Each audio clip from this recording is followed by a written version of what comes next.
All right, so today we are on day 354 of the one-year chronological Bible plan. So we're going to be continuing on in Hebrews today. So let's get into it. Hebrews 11, faith in action. Now, faith is confidence in what we hope for and assurance about what we do not see. This is what the ancients were commended for.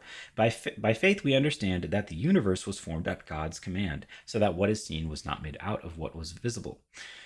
By faith, Abel brought God a better offering than Cain did. By faith, he was commended as righteous when God spoke well of his offerings, and by faith, Abel still speaks even though he is dead. By faith, Enoch was taken from this life so that he did not experience death. He could not be found because God had taken him away. For before he was taken, he was commended as one who pleased God. And without faith, it is impossible to please God, because anyone who comes to him must believe that he exists and that he rewards those who earnestly seek him. By faith, Noah, when warned about things not yet seen, in holy fear built an ark to save his family. By his faith, he condemned the world and became heir of the righteousness that is in keeping with faith. By faith, Abraham, when called to go to a place he would rather receive as his inheritance, obeyed and went, even though he did not know where he was going. By faith, he made his home in the promised land like a stranger in a foreign country. He lived in tents, as did Isaac and Jacob, who were heirs with him of the same promise. For he was looking forward to the city with foundations, whose architect and builder is God. And by faith, even Sarah, who was past childbearing age, was enabled to bear children because she considered him faithful who made the promise. And so from this one man, and he as good as dead, came descendants as numerous as the stars in the sky and as countless as the sand on the seashore.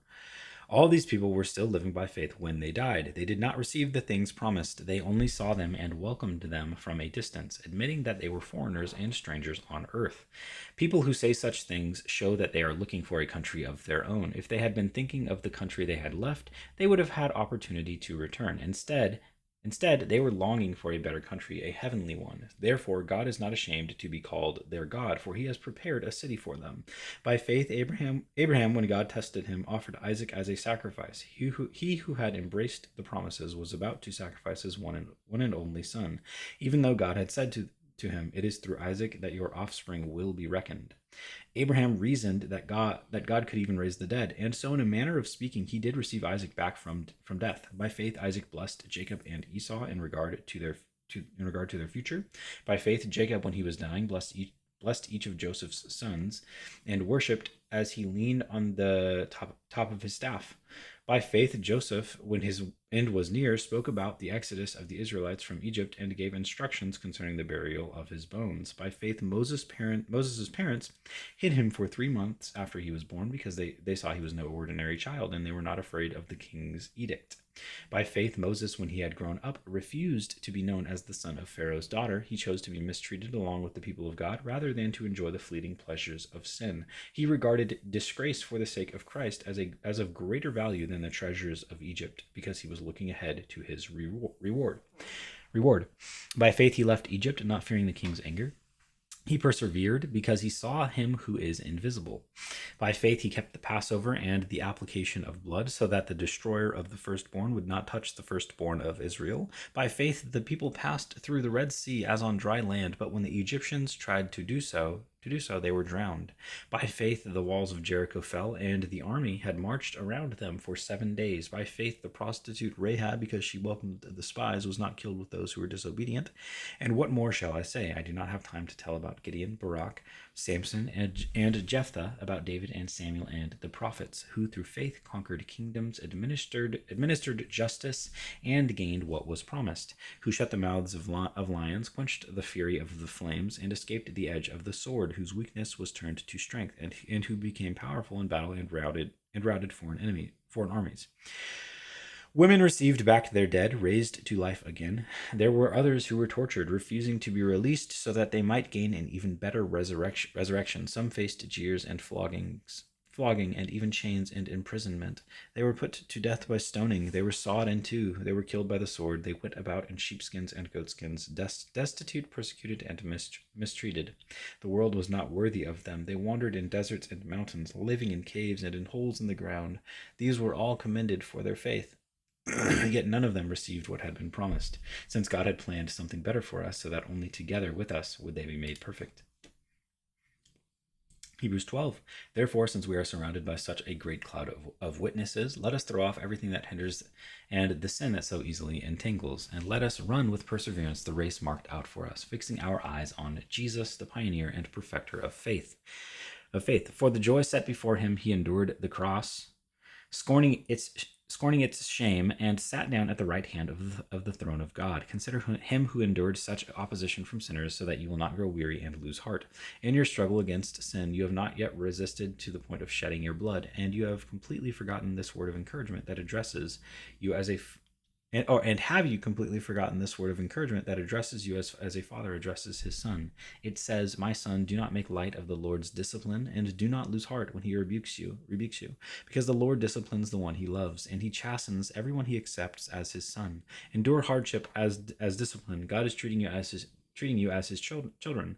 For what children are not disciplined by their father? If you are not disciplined, and everyone undergoes discipline, then you are not legitimate, not true sons and daughters at all. Moreover, we have all had human fathers who disciplined us, and we respected them for it. How much more should we submit to the Father of spirits and live? They disciplined us for a little, for a little while, as they thought best, but God disciplines us for our good, in order that we may share in his holiness. No discipline seems pleasant at the time, but painful. Later on, however, it produces a harvest of righteousness and peace for those who have been trained by it.